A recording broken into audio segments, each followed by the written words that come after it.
Some of the best recipes take only 5 minutes. Yeah, this is one of those.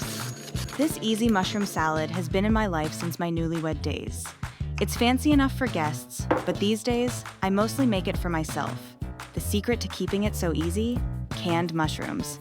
Yep, they're already blanched, resulting in a perfect, firm bite. There's no washing, no slicing, no decomposing in the fridge. Just open, drain, and boom, instant, ready to eat mushrooms. Slice your onions nice and thin, chop some juicy tomatoes, toss them all together with olive oil, balsamic vinegar, salt, and pepper, and let them sit for about 20 minutes in the fridge or counter so the flavors come together.